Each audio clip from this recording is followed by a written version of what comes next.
بسم اللہ الرحمن الرحیم۔ السلام علیکم ناظرین، میں ہوں جیم جمالی اور آپ دیکھ رہے ہیں ڈیجیٹل کے سب سے بڑے چینل نیوز پاکستان کا پروگرام A to Z۔ ناظرین، اہم خبر ہے کہ پاکستان نے بھارتی آرمی چیف کے الزامات کو مسترد کرتے ہوئے دہشت گردی کے الزامات سیاسی مقاصد کے لیے گھڑی گئی من گھڑت کہانی قرار دے دیے۔ اسلام آباد میں ہفتہ وار پریس بریفنگ کے دوران ترجمان دفتر خارجہ طاہر حسین اندرائی نے کہا ہے کہ بھارتی آرمی چیف کے الزامات کو سختی سے مسترد کرتے ہیں۔ پاکستان کی دہشت گردی کے خلاف قربانیاں عالمی سطح پر تسلیم شدہ ہیں۔ انہوں نے کہا کہ بھارت کی جانب سے دہشت گردی کے الزامات سیاسی مقاصد کے لیے گھڑی گئی من گھڑت کہانی ہیں، بھارتی بیان بازی پر روایتی اور گمراہ کن ہے۔ پاکستان کے خلاف بھارتی الزامات خود بھارت کی ساکھ کو نقصان پہنچا رہے ہیں۔ ترجمان دفتر خارجہ کا کہنا تھا کہ بھارتی نیوی کے حاضر سروس افسر کلبھوشن یادیو کی گرفتاری ہمارے سامنے ہے۔ افغانستان سمیت خطے میں بھارت کے حمایت یافتہ دہشت گرد نیٹ ورکس کی نشاندہی کی گئی ہے۔ انہوں نے کہا کہ بھارت کی جانب سے ماورائے عدالت قتل اور ریاستی سرپرستی میں دہشت گردی کی مثالیں ریکارڈ پر موجود ہیں۔ پاکستان نے بھارت کو اشتعال انگیز بیانات سے باز رہنے کا مشورہ بھی دیا ہے۔ بھارت میں بڑھتا ہوا انتہا پسندانہ اور مذہبی بنیادوں پر تشدد خطے کے لیے خطرہ قرار دیا گیا۔ ان کا کہنا تھا کہ بھارت کو مہذب بین الریاستی رویوں کی پابندی کرنی چاہیے۔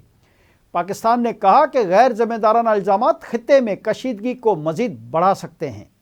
ترجمان نے کہا کہ بھارت میں آسیہ اندراہی، ناہیدہ نسرین اور فہمیدہ صوفی کی سزا کی سخت مذمت کرتے ہیں۔ پاکستان نے کہا کہ سزا ایک اور من گھڑت مقدمے اور غیر منصفانہ ٹرائل کا نتیجہ ہے۔ آسیہ اندراہی اور ان کی ساتھیوں کو کشمیری عوام کے حقوق کی پرامن جدوجہد پر نشانہ بنایا گیا ہے۔ انہوں نے کہا کہ کشمیری قیادت کے خلاف اقدامات بھارتی غیر قانونی قبضے کو برقرار رکھنے کی کوشش ہے۔ کشمیری خواتین رہنماؤں کو نشانہ بنانا قابل مذمت اور انسانی حقوق کی سنگین خلاف ورزی ہے۔ آسیہ اندراہی اور ناہیدہ نسرین کو کئی برسوں سے قید و بند کا سامنا ہے۔ یہ سزائیں مقبوضہ کشمیر میں جاری منظم جبر و تشدد کی عکاس ہیں۔ طاہر حسین اندرائی نے مزید کہا کہ پاکستان نے کشمیری عوام کی حق خود ارادیت کی جدوجہد کی بھرپور حمایت کا اعادہ کیا ہے۔ حق خود ارادیت اقوام متحدہ کی قراردادوں میں تسلیم شدہ ہے۔ انہوں نے مزید کہا کہ پاکستان کشمیری عوام کی سفارتی، سیاسی اور اخلاقی حمایت جاری رکھے گا۔ بھارت کی جانب سے ماورائے عدالت قتل اور ریاستی سرپرستی میں دہشت گردی کی مثالیں ریکارڈ پر موجود ہیں۔ دوسری جانب ترجمان دفتر خارجہ طاہر حسین اندرائی نے کہا کہ پاکستان ایران کی صورتحال سے متعلق پیش رفت پر گہری نظر رکھے ہوئے ہے۔ ایران پاکستان کا ہمسایہ ملک اور عالمی برادری کا اہم رکن ہے۔ اسلام آباد میں ہفتہ وار پریس بریفنگ کے دوران طاہر حسین اندرائی نے کہا کہ پاکستان امید کرتا ہے کہ ایران میں امن و امان استحکام قائم رہے گا۔ پاکستان صورتحال کے پرامن حل کے لیے تمام کوششوں کی حمایت کرتا ہے۔ انہوں نے کہا کہ پاکستان ایران کو ایک دوست اور برادر ملک کے طور پر پرامن اور خوشحال دیکھنا چاہتا ہے۔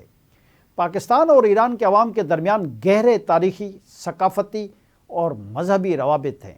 ترجمان دفتر خارجہ کا کہنا تھا کہ ایران ایک مضبوط اور باحوصلہ قوم ہے جس نے ماضی میں متعدد چیلنجز کا سامنا کیا۔ امید ہے ایرانی حکومت کے اعلان کردہ معاشی امدادی اقدامات عوامی مشکلات کم کریں گے۔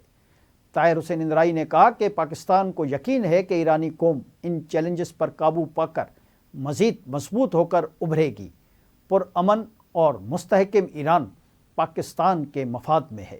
جی ناظرین، ادھر تہران سے خبر ہے کہ ایران نے اپنی فضائی حدود ہر قسم کی پروازوں کے لیے عارضی طور پر بند کر دی ہیں۔ صرف بین الاقوامی پروازوں کو اجازت کے ساتھ فضائی حدود استعمال کرنے دی گئی۔ 2.25 گھنٹے کے لیے جاری ایڈوائزری کو مزید 3 گھنٹے کے لیے بڑھا دیا گیا۔ پاکستانی وقت صبح 8:30 بجے تک مؤثر تھی۔ دریں اثنا ایران میں سیکورٹی صورتحال کے سبب امریکہ کے بعد اسپین، پولینڈ اور اٹلی نے بھی اپنے شہریوں کو ایران فوری چھوڑنے کی ہدایت کر دی ہے۔ امریکی اخبار نے دعویٰ کیا ہے کہ ایران اور اسرائیل نے حملے میں پہل نہ کرنے کا یقین دلا دیا ہے۔